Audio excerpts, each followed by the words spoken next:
Chapter 8. The Mastery of Procrastination. The Seventh Step Toward Riches. Accurate analysis of over 25,000 men and women who had experienced failure disclosed the fact that lack of decision was near the head of the list of the 30 major causes of failure. This is no mere statement of a theory. It is a fact. Procrastination, the opposite of decision, is a common enemy which practically every man must conquer. You will have an opportunity to test your capacity to reach quick and definite decisions when you finish reading this book and are ready to begin putting into action the principles which it describes. Analysis of several hundred people who had accumulated fortunes well beyond the $1 million mark disclosed the fact that every one of them had the habit of reaching decisions promptly and of changing these decisions slowly, if and when they were changed. People who fail to accumulate money, without exception, have the habit of reaching decisions, if at all, very slowly, and of changing these decisions quickly and often. One of Henry Ford's most outstanding qualities is his habit of reaching decisions quickly and definitely, and changing them slowly. This quality is so pronounced in Mr. Ford that it has given him the reputation of being obstinate. It was this quality which prompted Mr. Ford to continue to manufacture his famous Model T, the world's ugliest car, when all of his advisers and many of the purchasers of the car were urging him to change it. Perhaps Mr. Ford delayed too long in making the change, but the other side of the story is that Mr. Ford's firmness of decision yielded a huge fortune before the change in model became necessary. There is but little doubt that Mr. Ford's habit of definiteness of decision assumes the proportion of obstinacy, but this quality is preferable to slowness in reaching decisions and quickness in changing them. The majority of people who fail to accumulate money sufficient for their needs are generally easily influenced by the opinions of others. They permit the newspapers and the gossiping neighbors to do their thinking for them. Opinions are the cheapest commodities on earth. Everyone has a flock of opinions ready to be wished upon anyone who will accept them. If you are influenced by opinions when you reach decisions, you will not succeed in any undertaking, much less in that of transmuting your own desire into money. If you are influenced by the opinions of others, you will have no desire of your own. Keep your counsel when you begin to put into practice the principles described here by reaching your own decisions and following them. Take no one into your confidence except the members of your mastermind group, and be very sure in your selection of this group that you choose only those who will be in complete sympathy and harmony with your purpose. Close friends and relatives, while not meaning to do so, often handicap one through opinions and sometimes through ridicule, which is meant to be humorous. Thousands of men and women carry inferiority complexes with them all through life because some well-meaning but ignorant person destroyed their confidence through opinions or ridicule. You have a brain and mind of your own. Use it, and reach your own decisions. If you need facts or information from other people to enable you to reach decisions, as you probably will in many instances, acquire these facts or secure the information you need quietly, without disclosing your purpose. It is characteristic of people who have but a smattering or veneer of knowledge to try to give the impression that they have much knowledge. Such people generally do too much talking and too little listening. Keep your eyes and ears wide open and your mouth closed if you wish to acquire the habit of prompt decision. Those who talk too much do little else. If you talk more than you listen, you not only deprive yourself of many opportunities to accumulate useful knowledge, but you also disclose your plans and purposes to people who will take great delight in defeating you because they envy you. Remember also that every time you open your mouth in the presence of a person who has an abundance of knowledge, you display to that person your exact stock of knowledge, or your lack of it. Genuine wisdom is usually conspicuous through modesty and silence. Keep in mind the fact that every person with whom you associate is, like yourself, seeking the opportunity to accumulate money. If you talk about your plans too freely, You may be surprised when you learn that some other person has beaten you to your goal by putting into action ahead of you the plans of which you talked unwisely. Let one of your first decisions be to keep a closed mouth and open ears and eyes. As a reminder to yourself to follow this advice, it will be helpful if you copy the following epigram in large letters and place it where you will see it daily. Tell the world what you intend to do, but first show it. This is the equivalent of saying that deeds and not words are what count most. Freedom or death on a decision. The value of decisions depends upon the courage required to render them. The great decisions which served as the foundation of civilization were reached by assuming great risks, which often meant the possibility of death. Lincoln's decision to issue his famous Proclamation of Emancipation, which gave freedom to the colored people of America, was rendered with full understanding that his act would turn thousands of friends and political supporters against him. He knew, too, that carrying out that proclamation would mean death to thousands of men on the battlefield. In the end, it cost Lincoln his life. That required courage. Socrates' decision to drink the cup of poison rather than compromise in his personal belief was a decision of courage. It turned time ahead 1,000 years and gave to people then unborn the right to freedom of thought and speech. The decision of Robert E. Lee, when he came to the parting of the way with the Union and took up the cause of the South, was a decision of courage, for he well knew that it might cost him his own life, that it would surely cost the lives of others. But the greatest decision of all time, as far as any American citizen is concerned, was reached in Philadelphia, July 4th, 1776, when 56 men signed their names to a document which they well knew would bring freedom to all Americans, or leave every one of the 56 hanging from a gallows. You have heard of this famous document, but you may not have drawn from it the great lesson in personal achievement it so plainly taught. We all remember the date of this monumentous decision, but few of us realize what courage that decision required. We remember our history as it was taught. We remember dates and the names of the men who fought. We remember Valley Forge and Yorktown. We remember George Washington and Lord Cornwallis. But we know little of the real forces back of these names, dates, and places. We know still less of that intangible power which ensured us freedom long before Washington's armies reached Yorktown. We read the history of the Revolution and falsely imagine that George Washington was the father of our country, that it was he who won our freedom, while the truth is, Washington was only an accessory after the fact, because victory for his armies had been ensured long before Lord Cornwallis surrendered. This is not intended to rob Washington of any of the glory he so richly merited. Its purpose, rather, is to give greater attention to the astounding power that was the real cause of his victory. It is nothing short of tragedy that the writers of history have missed entirely even the slightest reference to the irresistible power which gave birth and freedom to the nation destined to set up new standards of independence for all the peoples of the earth. I say it is a tragedy because it is the self-same power which must be used by every individual who surmounts the difficulties of life and forces life to pay the price asked. Let us briefly review the events which gave birth to this power. The story begins with an incident in Boston, March 5, 1770.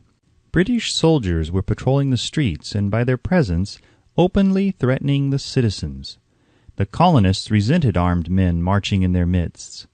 They began to express their resentment openly, hurling stones as well as epithets at the marching soldiers until the commanding officer gave orders, "Fix bayonets! Charge!" The battle was on. It resulted in the death and injury of many. The incident aroused such resentment that the Provincial Assembly, made up of prominent colonists, called a meeting for the purpose of taking definite action. Two of the members of that assembly were John Hancock and Samuel Adams. Long live their names! They spoke up courageously and declared that a move must be made to eject all British soldiers from Boston. Remember this: A decision in the minds of two men might properly be called the beginning of the freedom which we of the United States now enjoy. Remember, too, that the decision of these two men called for faith and courage because it was dangerous. Before the assembly adjourned, Samuel Adams was appointed to call on the governor of the province, Hutchinson, and demand the withdrawal of British troops. The request was granted. The troops were removed from Boston, but the incident was not closed. It had caused a situation destined to change the entire trend of civilization. Strange, is it not, how the great changes such as the American Revolution and the World War often have their beginnings in circumstances which seem unimportant? It is interesting also to observe that these important changes usually begin in the form of a definite decision in the minds of a relatively small number of people. Few of us know the history of our country well enough to realize that John Hancock, Samuel Adams, and Richard Henry Lee of the province of Virginia were the real fathers of our country. Richard Henry Lee became an important factor in this story by reason of the fact that he and Samuel Adams communicated frequently by correspondence, sharing freely their fears and their hopes concerning the welfare of the people of their provinces. From this practice, Adams conceived the idea that a mutual exchange of letters between the 13 colonies might help to bring about the coordination of efforts so badly needed in connection with the solution of their problems. 2 years after the clash with the soldiers in Boston, March 72, Adams presented this idea to the Assembly in the form of a motion that a correspondence committee be established among the colonies with definitely appointed correspondents in each colony for the purpose of friendly cooperation for the betterment of the colonies of British America. Mark well this incident. It was the beginning of the organization of the far-flung power destined to give freedom to you and to me. The mastermind had already been organized. It consisted of Adams, Lee, and Hancock. I tell you further that if two of you agree upon the earth concerning anything for which you ask, it will come to you from my Father who is in heaven. The Committee of Correspondence was organized. Observe that this move provided the way for increasing the power of the mastermind by adding to it men from all the colonies. Take notice that this procedure constituted the first organized planning of the disgruntled colonists. In union there is strength. The citizens of the colonies had been waging disorganized warfare against the British soldiers through incidents similar to the Boston riot, but nothing of benefit had been accomplished. Their individual grievances had not been consolidated under one mastermind. No group of individuals had put their hearts, minds, souls, and bodies together in one definite decision to settle their difficulty with the British once and for all, until Adams, Hancock, and Lee got together. Meanwhile, the British were not idle. They, too, were doing some planning and masterminding on their own account, with the advantage of having back of them money and organized soldiery. The Crown appointed Gage to supplant Hutchinson as the governor of Massachusetts. One of the new governor's first acts was to send a messenger to call on Samuel Adams for the purpose of endeavoring to stop his opposition by fear. We can best understand the spirit of what happened by quoting the conversation between Colonel Fenton, the messenger sent by Gage, and Adams. Colonel Fenton: I have been authorized by Governor Gage to assure you, Mr. Adams, that the governor has been empowered to confer upon you such benefits as would be satisfactory. Endeavor to win Adams by promise of bribes, upon the condition that you engage to cease in your opposition to the measures of the government. It is the government's advice to you, sir, not to incur the further displeasure of His Majesty. Your conduct has been such as makes you liable to penalties of an order of Henry VIII, by which persons can be sent to England for trial for treason or misprision of treason at the discretion of a governor of a province. But by changing your political course you will not only receive great personal advantages, but you will make your peace with the king. Samuel Adams had the choice of two decisions. He could cease his opposition and receive personal bribes, or he could continue and run the risk of being hanged. Clearly the time had come when Adams was forced to reach instantly a decision which could have cost his life. The majority of men would have found it difficult to reach such a decision. The majority would have sent back an evasive reply, but not Adams. He insisted upon Colonel Fenton's word of honor that the colonel would deliver to the governor the answer exactly as Adams would give it to him. Adams' answer: "Then you may tell Governor Gage that I trust I have long since made my peace with the King of Kings. No personal consideration shall induce me to abandon the righteous cause of my country. And tell Governor Gage it is the advice of Samuel Adams to him no longer to insult the feelings of an exasperated people." Comment as to the character of this man seems unnecessary. It must be obvious to all who read this astounding message that its sender possessed loyalty of the highest order. This is important. Racketeers and dishonest politicians have prostituted the honor for which such men as Adams died. When Governor Gage received Adams' caustic reply, he flew into a rage and issued a proclamation which read, "I do hereby, in His Majesty's name, offer and promise His most gracious pardon to all persons who shall forthwith lay down their arms and return to the duties of peaceable subjects, excepting only from the benefit of such pardon Samuel Adams and John Hancock, whose offenses are too flagitious a nature to admit to any other consideration but that of condign punishment." As one might say in modern slang, Adams and Hancock were on the spot. The threat of the irate governor forced the two men to reach another decision, equally as dangerous. They hurriedly called a secret meeting of their staunchest followers. Here the mastermind began to take on momentum. After the meeting had been called to order, Adams locked the door, placed the key in his pocket, and informed all present that it was imperative that a Congress of the colonists be organized and that no man should leave the room until the decision for such a Congress had been reached. Great excitement followed. Some weighed the possible consequences of such radicalism, old man fear. Some expressed grave doubt as to the wisdom of so definite a decision in defiance of the Crown. Locked in that room were two men immune to fear, blind to the possibility of failure, Hancock and Adams. Through the influence of their minds, the others were induced to agree that, through the Correspondence Committee, arrangements should be made for a meeting of the First Continental Congress to be held in Philadelphia, September 5th, 1774. Remember this date. It is more important than July 4th, 1776. If there had been no decision to hold a Continental Congress, there could have been no signing of the Declaration of Independence. Before the first meeting of the new Congress, another leader, in a different section of the country, was deep in the throes of publishing a summary view of the rights of British America. He was Thomas Jefferson, of the province of Virginia, whose relationship to Lord Dunmore, representative of the Crown in Virginia, was as strained as that of Hancock and Adams with their governor. Shortly after his famous Summary of Rights was published, Jefferson was informed that he was subject to prosecution for high treason against His Majesty's government.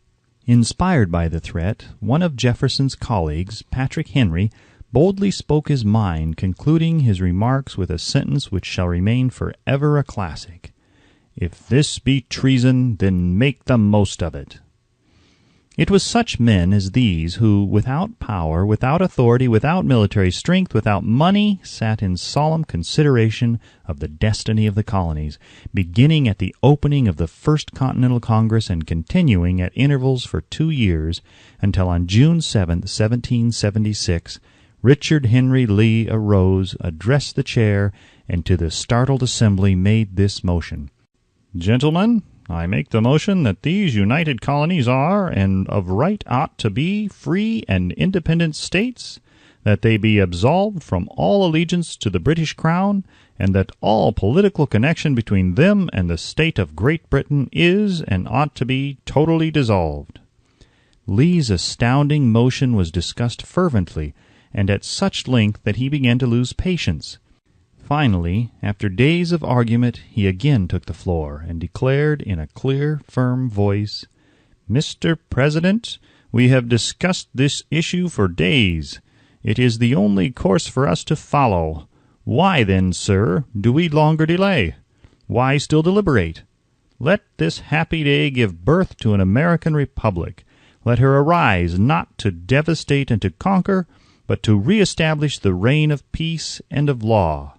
The eyes of Europe are fixed upon us. She demands of us a living example of freedom that may exhibit a contrast in the felicity of the citizen to the ever-increasing tyranny. Before this motion was finally voted upon, Lee was called back to Virginia because of serious family illness, but before leaving he placed his cause in the hands of his friend, Thomas Jefferson, who promised to fight until favorable action was taken. Shortly thereafter, the President of the Congress, Hancock, appointed Jefferson as chairman of a committee to draw up a Declaration of Independence. Long and hard the committee labored on a document which would mean, when accepted by the Congress, that every man who signed it would be signing his own death warrant should the colonies lose in the fight with Great Britain, which was sure to follow. The document was drawn, and on June 28 the original draft was read before the Congress. For several days it was discussed, altered, and made ready. On July 4, 1776, Thomas Jefferson stood before the Assembly and fearlessly read the most momentous decision ever placed upon paper. When, in the course of human events, it is necessary for one people to dissolve the political bands which have connected them with another, and to assume among the powers of the earth the separate and equal station to which the laws of nature and of nature's God entitle them, a decent respect to the opinions of mankind requires that they should declare the causes which impel them to the separation. When Jefferson finished, the document was voted upon, accepted, and signed by the 56 men, every one staking his own life upon his decision to write his name. By that decision came into existence a nation destined to bring to mankind forever the privilege of making decisions. By decisions made in a similar spirit of faith, and only by such decisions, can men solve their personal problems and win for themselves high estates of material and spiritual wealth. Let us not forget this. Analyze the events which led to the Declaration of Independence, and be convinced that this nation, which now holds a position of commanding respect and power among all nations of the world, was born of a decision created by a mastermind consisting of 56 men. Note well the fact that it was their decision which ensured the success of Washington's armies, because the spirit of that decision was in the heart of every soldier who fought with him, and served as a spiritual power which recognizes no such thing as failure. Note also, with great personal benefit, that the power which gave this nation its freedom is the self-same power that must be used by every individual who becomes self-determining. This power is made up of the principles described in this book.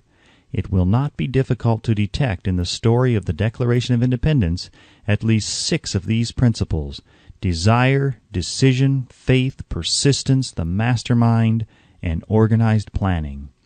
Throughout this philosophy will be found the suggestion that thought, backed by strong desire, has a tendency to transmute itself into its physical equivalent. Before passing on, I wish to leave with you the suggestion that one may find in this story, and in the story of the organization of the United States Steel Corporation, a perfect description of the method by which thought makes this astounding transformation. In your search for the secret of the method, do not look for a miracle, because you will not find it. You will find only the eternal laws of nature. These laws are available to every person who has the faith and the courage to use them. They may be used to bring freedom to a nation or to accumulate riches. There is no charge save the time necessary to understand and appropriate them. Those who reach decisions promptly and definitely know what they want, and generally get it. The leaders in every walk of life decide quickly and firmly. That is the major reason why they are leaders. The world has the habit of making room for the man whose words and actions show that he knows where he is going. Indecision is a habit which usually begins in youth. The habit takes on a permanency as the youth goes through graded school, high school, and even through college, without definiteness of purpose. The major weakness of all educational systems is that they neither teach nor encourage the habit of definite decision. It would be beneficial if no college would permit the enrollment of any student unless and until the student declared his major purpose in matriculating. It would be of still greater benefit if every student who enters the graded schools were compelled to accept training in the habit of decision and forced to pass a satisfactory examination on this subject before being permitted to advance in the grade. The habit of indecision, acquired because of the deficiencies of our school system, goes with the student into the occupation he chooses, if, in fact, he chooses his occupation. Generally, the youth just out of school seeks any job that can be found. He takes the first place he finds because he has fallen into the habit of indecision. 98 out of every 100 people working for wages today are in the positions they hold because they lack the definiteness of decision to plan a definite position and the knowledge of how to choose an employer. Definiteness of decision always requires courage, sometimes very great courage. The 56 men who signed the Declaration of Independence staked their lives on the decision to affix their signatures to that document. The person who reaches a definite decision to procure the particular job and make life pay the price he asks does not stake his life on that decision. He stakes his economic freedom. Financial independence, riches, desirable business, and professional positions are not within reach of the person who neglects or refuses to expect, plan, and demand these things. The person who desires riches in the same spirit that Samuel Adams desired freedom for the colonies is sure to accumulate wealth. In the chapter on organized planning, you will find complete instructions for marketing every type of personal services. You will find also detailed information on how to choose the employer you prefer and the particular job you desire. These instructions will be of no value to you unless you definitely decide to organize them into a plan of action.